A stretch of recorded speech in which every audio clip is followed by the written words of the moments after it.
to Great Question. My name is Alex Fleming, spellcaster, podcaster, and game designer, and I am here in the cyber sanctum, this amorphous, ethereal virtual space with Jacob Christ, a new friend, let me say. Sure. We've met at an indie game developer club. Jacob, you're a game designer and an educator, and I'm so excited to talk to you. So welcome. Great, thanks. It's great to be here. This is a virtual friend because we met post-COVID. Yeah, we've been in that Mozilla Hub space, which is such a bizarre environment. It's so surreal compared to other sorts of video chatting and more sort of conventional cyber communication. Mm-hmm. Yes. But yeah, so I've been looking over some of these links that you sent me. You've got this cool itch page full of Game Jam games, this bookmarkletgames.com. I mean, is there anything that's your main focus right now, or what's going on with you? So, I mean, just a little background that goes back a long time. Please. Right? Probably, I don't know, when I was 9 years old and playing video games in arcades, a friend of mine, a mentor, said, if you learn to program, you can make your own games. And that led me down a journey of learning to program, which became my career. And the idea of making video games kind of fell to the wayside for many years. And probably, going about 5 years ago now, I was looking for a cross-platform tool for work, for creating programs that I could write once and run them on Mac and Windows and Linux. And I ran across Unity. And I said, hey, this is cool. This is really cool. And this makes making video games really easy. And so I kind of fell back to my original goal of what got me into programming, playing with Unity. And not long after that, and I mean, this is kind of 5 years ago or so, Meetup was around and had started. And so I was like, I wonder if there's other people out there doing this. And that's where I found the Los Angeles Game Dev Meetup. And I went to one of those meetups, and Jessica, who runs the meetup, it was her first night too. So her and I met on the first night at the same time. And so I've known Jessica as part of the LA Dev Meetup as long as she's been involved with it. Wow. So you're a real OG there. Lochi? OG? OG, oh yes. Original game dev. Right? Exactly. Yeah. And so that's what got me back into Unity. And, I kind of go into the game dev meetups. It's mostly, as you've seen being at the meetups, a lot of audio people.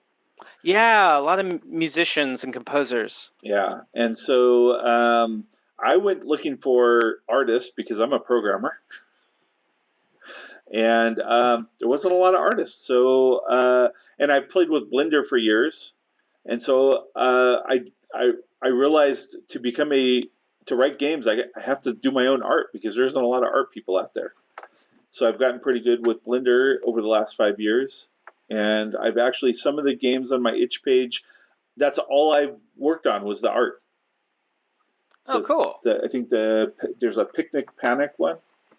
And that's all the art on that game I did. And the co-dev on that.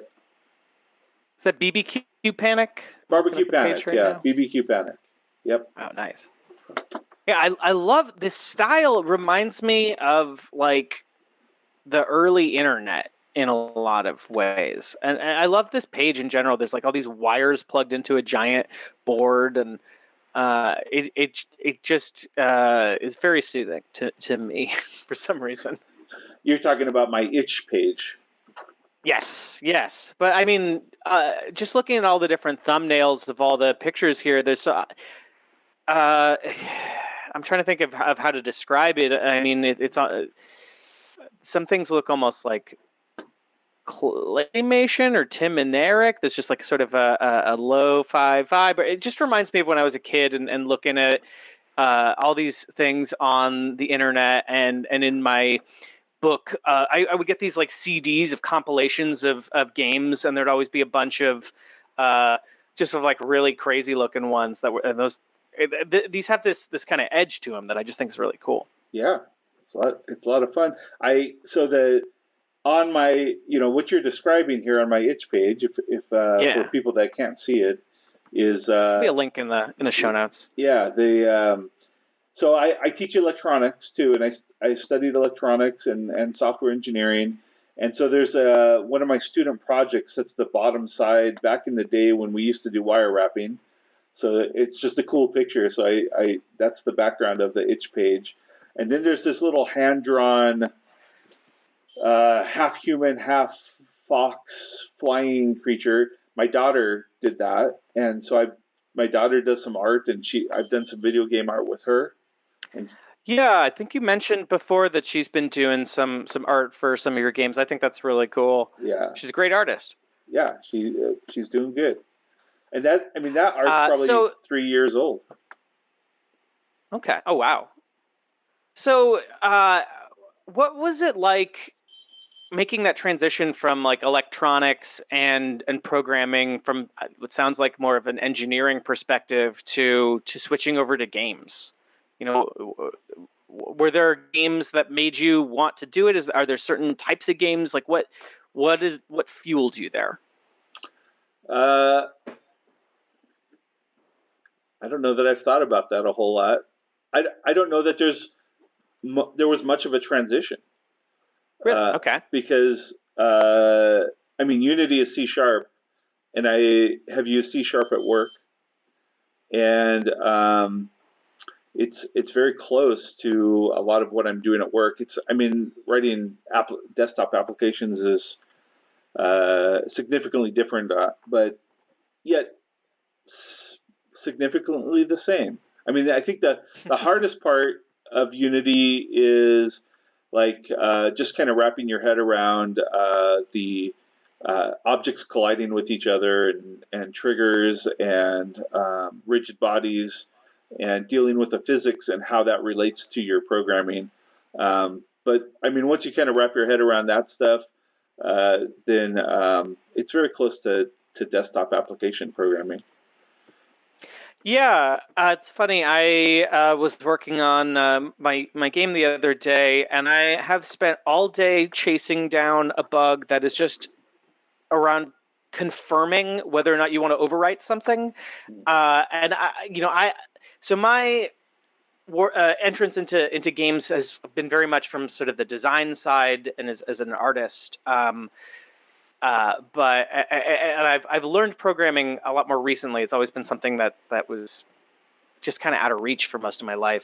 But it is shocking how much time I spend on these things that are just the the very basic nuts and bolts of getting stuff to work. And it's so much of making any kind of piece of software. Uh, Mm-hmm. so so just one day you realize, hey, I can use Unity to use my same skills to make games, and then boom, the next day you start going to a game jam, or Maybe not the how next did day. Relatively soon after that. And I kind of, I think I had by the time I got to the first game jam, I had made a kind of an augmented reality game. And I think my daughter was about 4 years old at the time, so I made an augmented reality game that worked on Android. That you can see the world and you could see bubbles floating in the world, and you could touch the screen and pop the bubbles. And so it was kind of like I wanted to go show it off. I was proud of what I mm, did, and but I knew it was like nobody would pay for this, and I'd be lucky if somebody downloaded it. And so going to the indie game dev thing, everybody there was like, "Oh, this is so cool! You actually made something work." And so that's kind of neat to be able to have that camaraderie with other people. Yeah, it is so interesting to see the whole picture of game development from the, you know, uh, code slamming your fist against the wall because you can't figure out something like that part of it that's just like individually figuring out problems, to collaboration, to having something that exists that people interact with and then have opinions about Yeah, and give you feedback about it. There's so much to it. I think part of what draws me to game design is just how many different disciplines, how many different parts of my brain are involved. It's really a lot. Have you shown your games anywhere besides the LA Indie Dev Club, or do you have any plans for the future, or is this just something you like doing in your spare time? well, I'm trying to think if I've shown them other places.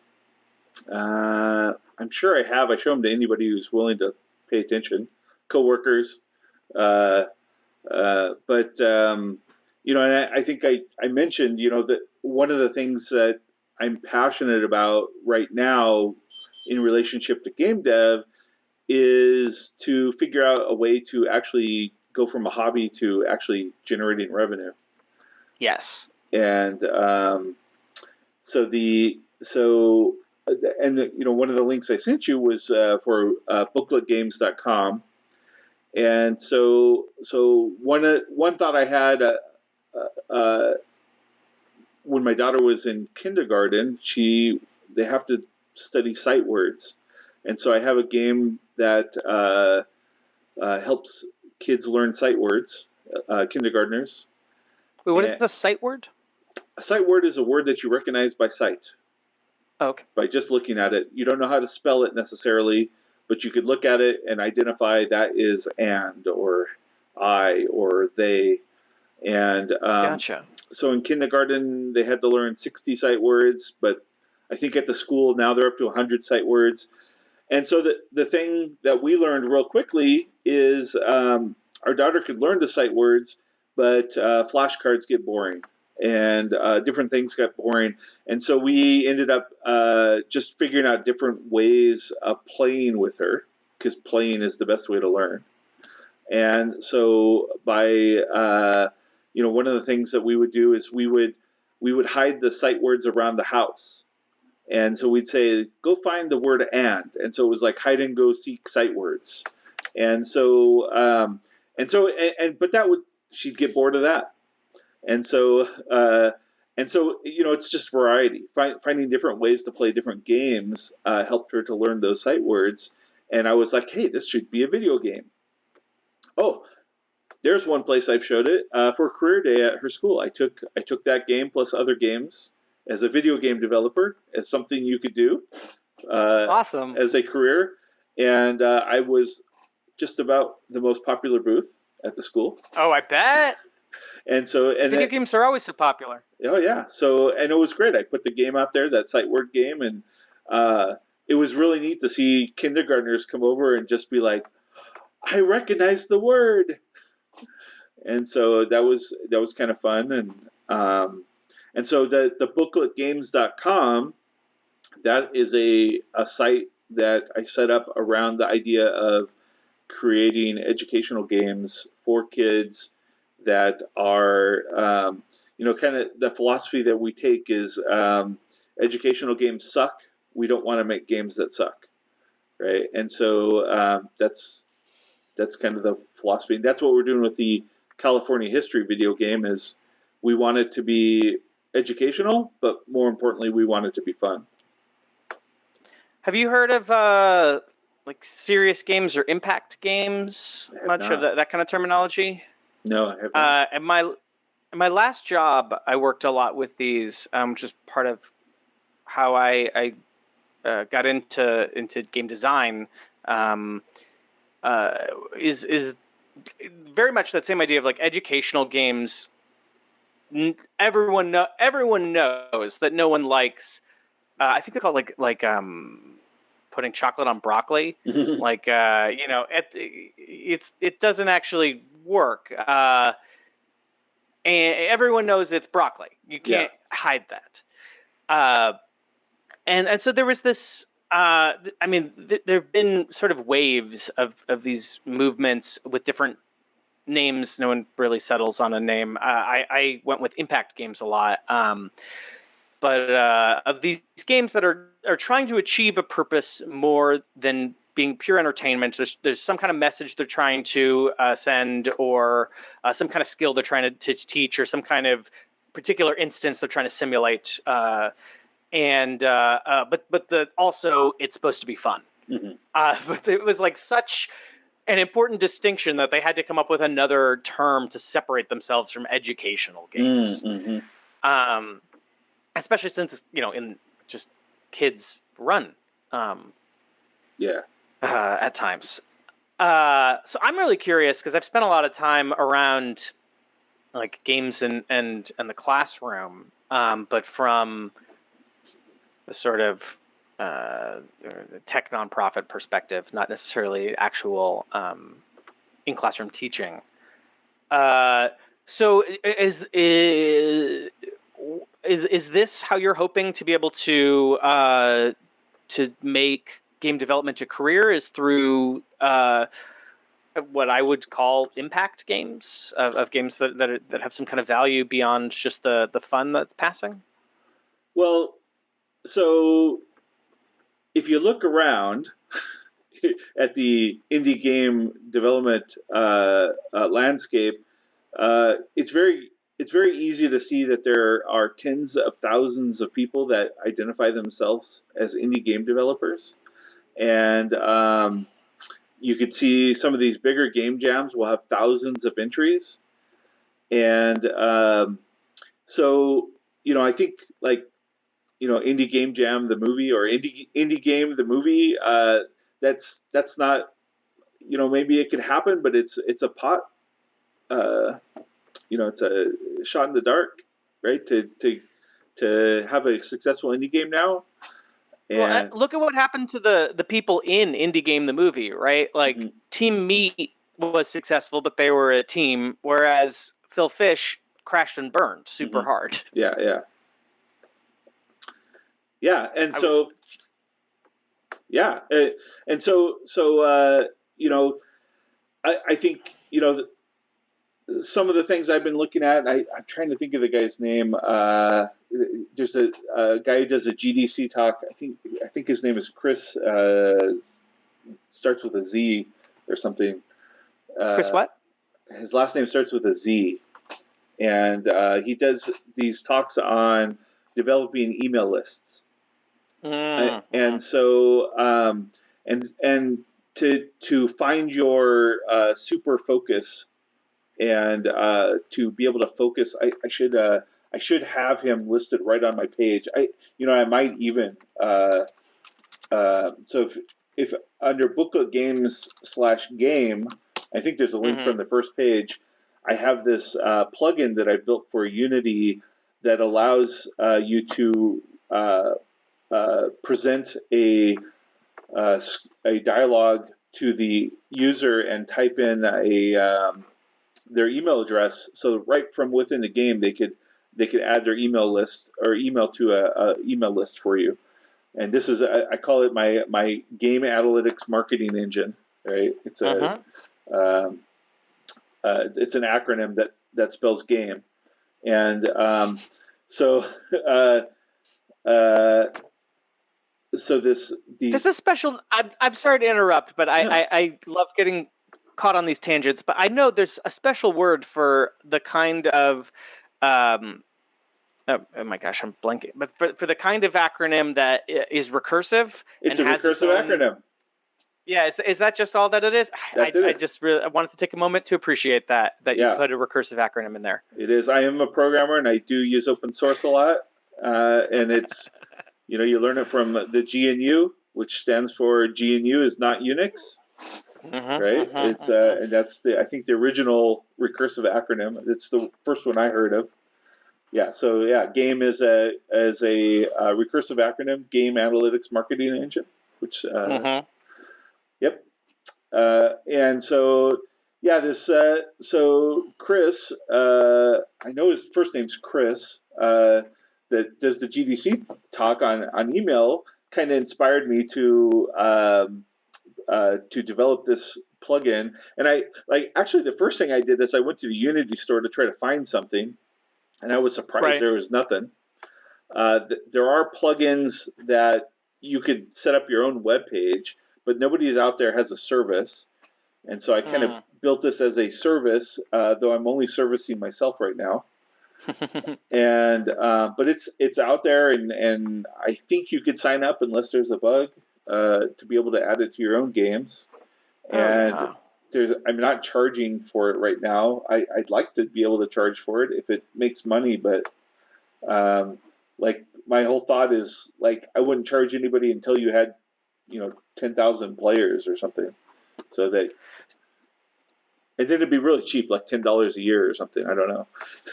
Oh wow. Okay, so you're going for like a real scale kind of business with that? Is that the idea? Well, It's like, what kind of games do you imagine, being your targets here? video games, any game. Any game. Okay. Yeah. Yeah, I'm just, yeah. I listed 10,000 people. I mean, maybe I'm just having a failure of imagination here because I'm still struggling with email lists myself. That's a big email list, it is a big right? email list.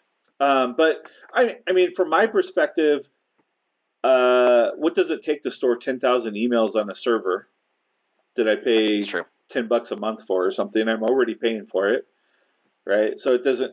I got Hmm. gigs of storage on the server, right? So um, I want to maintain it for myself, and if other people could use it, my my my fellow indie game devs, and we can grow and become more profitable together.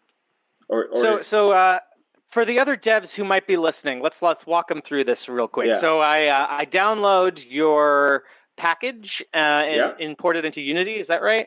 yeah. And then I what do I copy paste it into my game or into my C# code, or after I import it, it just works, or how does Yeah, that? I mean, I have some videos on the webpage that walk you through doing it, but it's, yeah, basically you import the package, and then on the website you need a, did I lose you, Alex?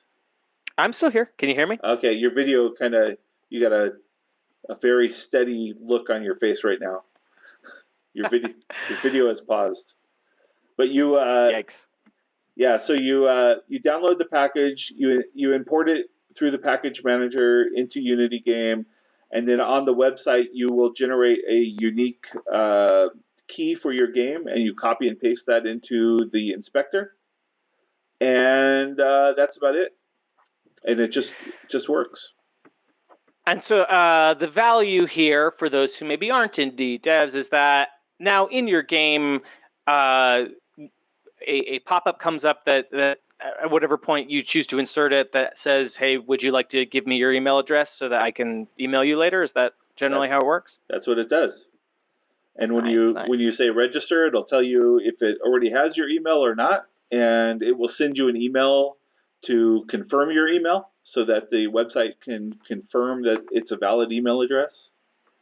And then as a developer, you could go on the website and get a list of all the people who've signed up per game. So Oh, nice. you could get a different key per game. You could get a list of all your emails or just the emails for that particular game. And is this the end of the email road, or are you looking at expanding this, or is there more to come for the recursive acronym game? Well, I mean, uh, if if there if it becomes valuable and there's interest in it, then I'm sure features can be added. As a programmer, early on, I learned no program is ever finished. Yeah. You could always keep adding on to it. Um, and I mean, I'm not. It's not. We're not set. It's not set up to be like a Mailchimp. So it's you get an email list, but then you're going to have to figure out how to email the people. right? I'd have to like download that list as a CSV or copy paste it into Yeah, a spreadsheet or something. or upload it to Mailchimp and use Mailchimp to send the emails, or SendGrid or something like that. Yeah, no, I know. There's a lot. I gotta watch this GDC video on email lists you're talking about. I know they keep talking about how important it is, and I'm working on uh, a potential crowdfunding project I might be launching uh, a little bit later. So I keep seeing this everywhere. So it definitely seems like a useful thing. And I've been playing around a little bit with the emailer stuff in Unity just to try and add in telemetry to my game for the first time. Uh-huh. And it is definitely overwhelming. So I definitely want to check out um, the game plugin in the future. Let's shift gears a little bit though, if we All can, right. because we're getting we're talking about the plugin, and I want to just steer us towards eventually landing on doing a tarot card read. So No I want problem. to shift a little bit. Um, so Jacob, we talked about this when we first started rolling, but before the intros. But you've got a very specific name. Yeah. I gotta ask. I mispronounced it when I was first seeing you face to face for the first time as Christ. It's Christ. Uh, what? Please, Yeah. Sure. are you the second coming? What is going on? Maybe the fourth. I think there's already been a second and third. I don't know. Oh, I don't know. I grew up Jewish, so I don't Oh, really okay. know. Oh, well, there you go. so, so you're still waiting for the second, I guess. Mm-hmm. Mm-hmm. Uh, so, the name Christ is a very common name in German. In Germany, Okay. it's like Christian, and so I actually went to Germany in November of 2018 for the first time, and you just walk around and there's buildings that say Christ on them. Right? It's like there's Chris manufacturing Just a common facility. name. It's a very common name, and I think the name was my family name was originally Von Christ, and when my great grandfather came to the U.S., he dropped the Von, and in Germany, I think Christ is the Christus, so it's pronounced a little differently, Mm, and so it's not. okay. It's kind of a it's just I don't know semantics. I don't know, but Well, isn't the Christ a title anyway? I forget my Greek, but I I want to don't say that know. it's like a Greek thing that means something like king. I could probably look it up another tab right now, but I don't want to do that. Yeah, I don't know. Um, but so I got to ask, so you're here on a podcast, you're talking about video game stuff, but you're gonna get your cards read. Have you ever been to a psychic or had tarot cards or anything like that? I've had one tarot card reading. Okay. Um, it was quite a while ago, and so the person, and I think she read my palms or whatever. It was on. I used to play music uh, in bands. I still play music, but What do you play? I right now mostly I play drums, but I also play bass, guitar and keyboards and saxophone and all kinds Okay, of that's so things. funny. I play bass too. Okay, so we were in Hollywood as these things go, and you're at a club and there's a tarot card reader next door, and you're like waiting for your show, and we're like, hey, let's go get our fortunes read, right? And so we went in and I got my fortune read, and she did some tarot card thing, and she she asked me about romantic interest or something, and I was like, I said yes, I have one, right? And she went through and she's like, does the letter M mean anything to you? And I was like, no, no, I Hmm. couldn't think of anything, and it kind of just ended. And then the the next day, I remembered that the girl I was pursuing, her last name started with an M, and Hmm. she is currently my life partner, and the There you go. and the mother of my daughter.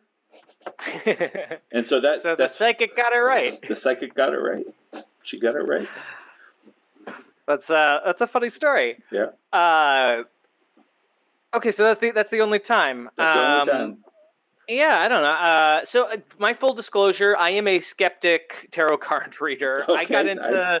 I got into this stuff as a magician. I quit doing magic when I was 25, but I had been doing it since I was 8 years old, and then I blew up my wrist doing too much sleight of hand. I heard you say that on a podcast. I went through and listened to a bunch of your podcasts, and Oh, thanks. I thought it was a joke. But I mean, is it a thing? it is a half truth that I present it that way because it is easier. Honestly, the in my act when I was doing stand up, I would go into a little more detail, but I was also working at a day job in front of a computer and I was playing bass. And so I just was just overusing my hands in general. And so I actually started learning sleight of hand to quit smoking cigarettes also. Okay. So I don't know. I've never had a relationship with a pack of cards that wasn't slightly addictive. Mm-hmm.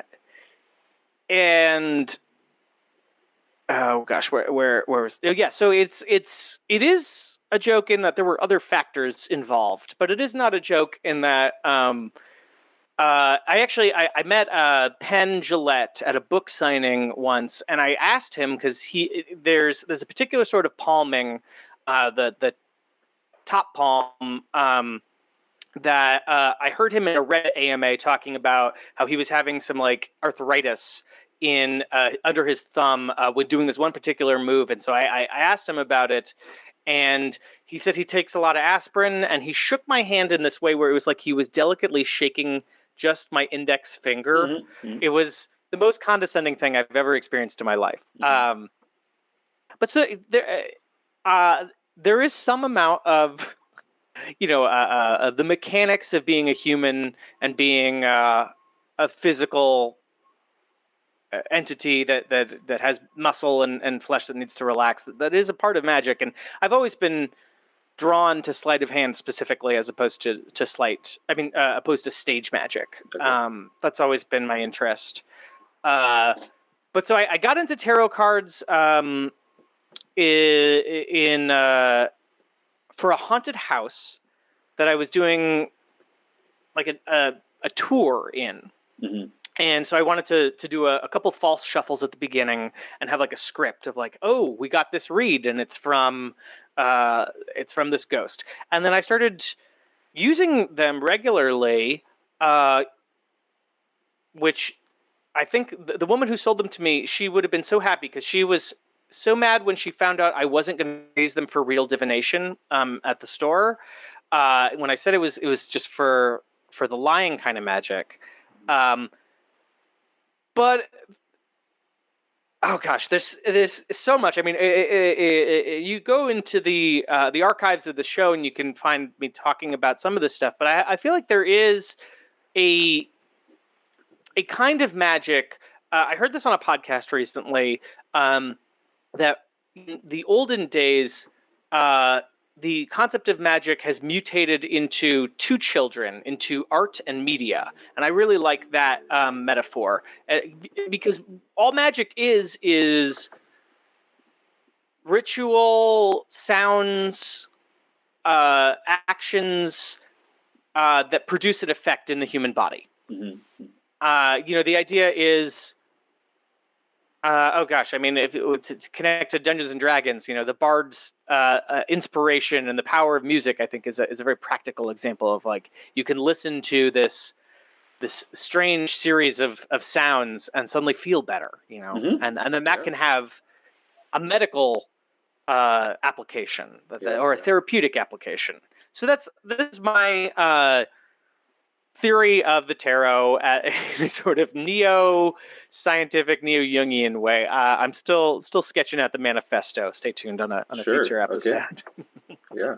uh, so with that being said, um, just since we are running a little bit out of time, if we want to dig deep into this, so Jacob, do you have a question you'd like to ask the cards?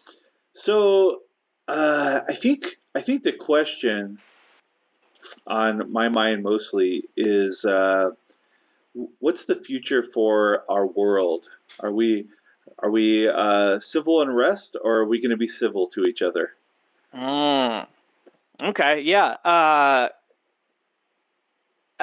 things are not made in vacuums. We're living in a particular world right now. It is pretty scary. Um, who knows what will happen? So I have a couple of options for you. I have a couple different decks. I've got your classic Rider Waite Smith tarot deck, which is sort of the standard. If you go to see a psychic, there's the deck that I've been using more often right now, just because it was gifted to me most recently, and that is the Mythic Tarot deck. Sorry about that operating noise. This is a deck that uses Greek mythology, which I think is kind of interesting. I've got on the lighter side, I've got the Dog Tarot deck, which is the same as any other deck, but it's got dogs on every card, which is just fun. And I've got these Goddess Guidance Tarot cards, which are they're different than your traditional cards, and the big difference is that they are pretty much always positive. Hmm. Like they give guidance in some way, they don't critique. Hmm. So yeah, I think I'm going to go it's for the entirely dogs. yeah for the dogs. Yeah. I love the dogs. The dogs are so I much wanna, fun, and they that have way I all could the be. same symbolism. I want to be critiqued, and that way I'm critiqued by a dog. Yes, there we go, there we go. So Jacob, I'm going to shuffle the cards a little Okay. bit, Yeah. and I'd like to while I'm shuffling the cards, because I'd usually ask you to do this Okay. in the way that I like to do readings, because you would put your energy into it. Right. But while I'm doing it, maybe we can drill down a little bit more into your question. Are you more concerned about how things are going to affect you personally, or are you more concerned globally, or are you concerned I about think I'm concerned about the far country. future? The The country. country, Are we okay. headed for civil unrest, civil war, or are we going to be civil to each other? Yeah, no, I'm. So one of the things that I like to do is to just ask, from what we can know off the top of our heads without using the cards about this, of like, just are you expecting that there might be a civil war? Because I'm kind of expecting that right now. I mean, shots have been fired. There are uprisings in multiple cities right now. I mean, I don't know where it's what I don't know what will come of it. If it will be good Mm-hmm. change Mm-hmm. or bad change or what, but it definitely seems like something is coming. Hmm. Well, I don't know. I know, if you have a lot of people that aren't working and they have idle time, and there's a lot of people that are walking around with billions of dollars in their pocket, it seems like a recipe for disaster. Yeah, yeah. Uh, So, I mean, revolution is a possibility. War is a possibility. Nothing is a possibility. Mm-hmm. Mm-hmm. The status quo is a possibility, right? These are all Yep. possible outcomes, right? Yep. I think Yep. you froze for a second, unfortunately. You Yeah, still there, as you Jacob? did. I'm here. Can you hear me? Oh, Oh, no. I kind of hear you. Oh, this is just what I was hoping wouldn't happen. I hear you. I hearish you. You still there? Kinda-ish. Are you there? Yes, I can hear you. I could hear you again. Whew. I stopped my camera to try to lower bandwidth. Yeah, I'll turn my camera off also. That's what this is a blind. Let's Is this a blind reading? Yeah, well, it'll be like the old days of my podcast where there was no video component. Okay. I'll describe everything. Use All right. the medium of language. All right. So I've been shuffling the cards, and then we just lost the signal, and we are continuing without video. But I think this is our cue that maybe it's time to stop shuffling the cards. All right. Jacob, are you ready for your reading? I'm ready. Okay, so I just drew a card, and it is the One of Bones. The One of Bones is the answer to the question of what will happen to our country, the United States of America, where we live in the year 2020. So the thing I love about these dog cards, they have four suits, but instead of pentacles, swords, cups, and wands, it's bones, bowls, leashes, and biscuits. All right. So the One of Bones represents material possessions, or the bones rather, in general. I'm just going to first talk about bones. So the art on this card here, it's a single dog bone. It looks, gosh, I really wish. Turn your camera back on. Let's see if it works. Yeah, I'll turn my camera back on. Let's see if you can see me at least. But this One of Bones is so cute. It's just a single. Yeah. It's a dog bone. Chewy it's a tree. bone, right? It's a dog tree. Sort of an autumn sky. There's clouds, but some storm clouds, but also some blue. Yeah. So the bones represent material possession, stability, memory, the physical senses, the power to change. This would be pentacles in a standard deck. They are associated with the transitional feeling of autumn, which is fall right now. Let's go to the specificity, the One of Bones passage. The One of Bones asks you to take a lighter view of the situation under consideration. It suggests that your fear of diminishing resources is pushing you to hold on to a person or object when it may be best to move on. Stability is the goal here. Focus on that as your circumstances evolves. So let go of the U.S., but focus on stability. I mean, yeah, there's so many thoughts that are popping into my head right now. I mean, we are individuals. We can shape things, but mostly through collective action. What will happen will happen. But it is possible for us to focus on the people. You know, on our and the people in our immediate lives, people that we know about, and that's what I am seeing when I see stability as the goal here. Focus on that as your circumstances evolve. You asked about the country as a whole, so I don't necessarily want to give you an answer that's pointing directly at you. The tarot tends to be a little personal. Sounds like me though. That's my focus is stability within my group. That's what you can do. Is you can have some stability.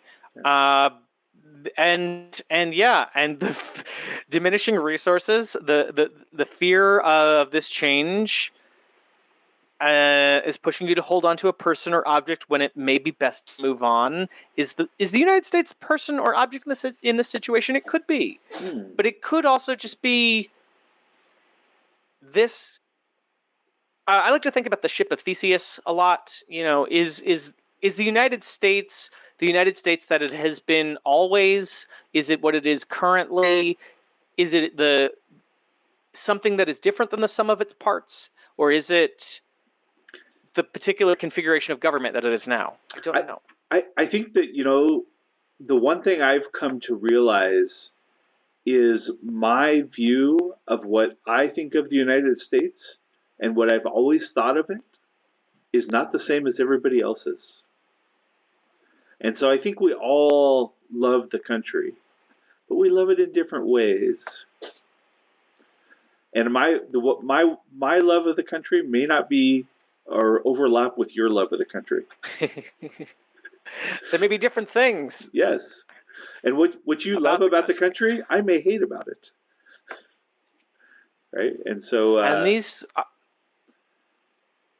these are fronts that headed for collision, yeah, for non-collision detection. and I think what has revealed this is our ability to talk to each other in ways that we've never been able to through mediums like YouTube and the internet. YouTube, the dreaded podcasts, Yeah. putting everyone in their little bubbles. Yes. I think a lot about the iPod when that first came out, and I mean, I was in high school, and I just remember this feeling of freedom and isolation in that, like, I was listening to the music that I wanted to listen to at any point in time, but also I was not listening to the same music that anyone else was listening to. Yeah. Yeah. And there was no gravity pulling me unless I chose for there to be, or unless it was part of a greater social structure. But there was nothing that was binding us on an artistic level. Us being me and my fellow students at the time. Right. Right. I felt very similar growing up, right? And having interests that were outside of the norm.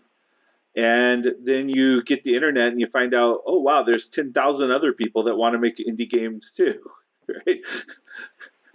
Right. Yeah, and the internet has this force where it isolates us and it connects us, but then it reconfigures us in these ways that are different. Yeah. And it is difficult to predict.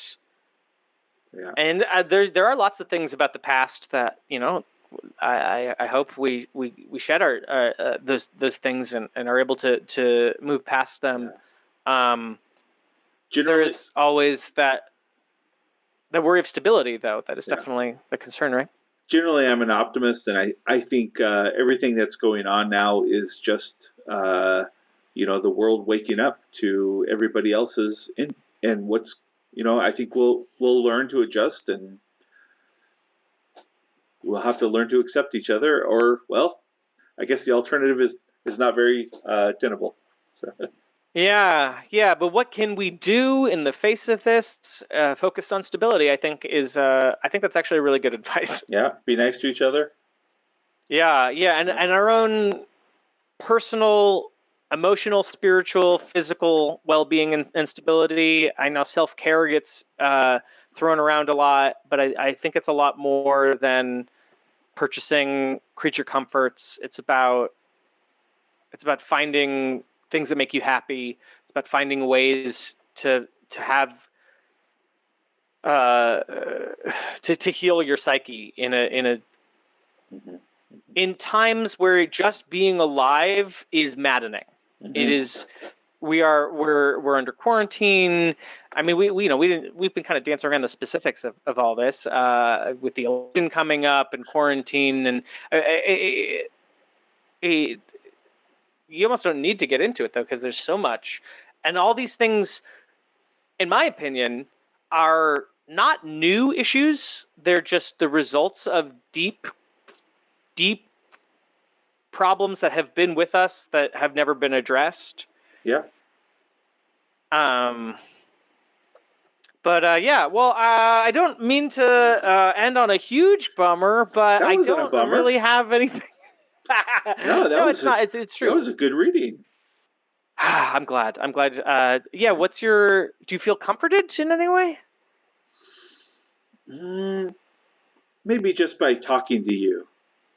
Maybe not That's so good. much from the Well, tarot cards. they well, yeah, if you want comfort, you should go with the goddess cards. They're definitely the go-to. Okay. Sometimes yeah, sometimes you can be critiqued by a dog bone. Yeah. That's Yeah. what happens. Although the one thing that I will say that is kind of interesting, we did get an ace and not a major arcana card, Mm-hmm. so it's more significant than a minor arcana card. The aces are usually representative of moods. Mm-hmm.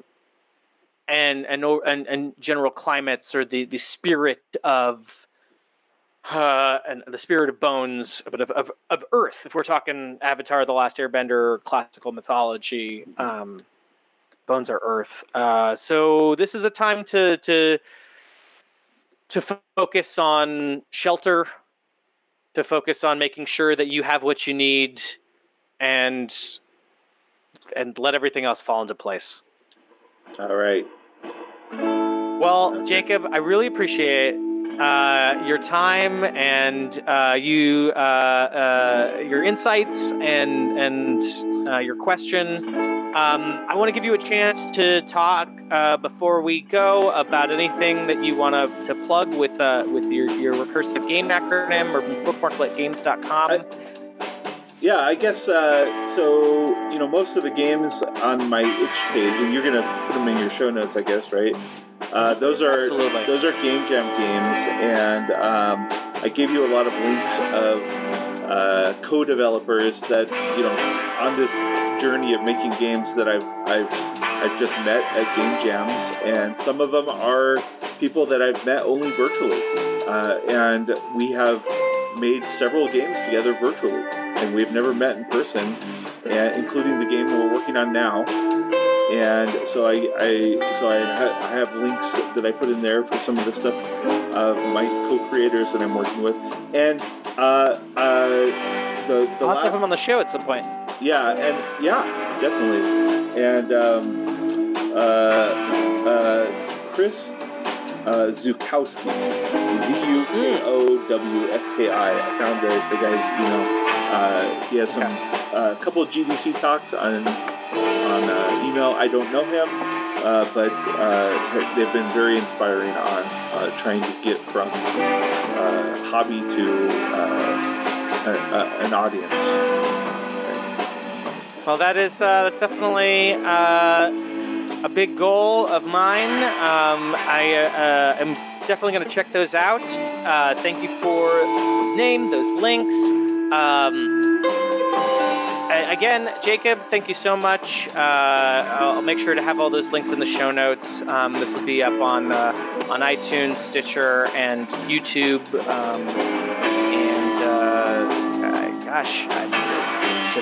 I just can't say thank you enough, and I really appreciate it. Yeah, it was great. It was a lot of fun. All right. Well, take care. Okay.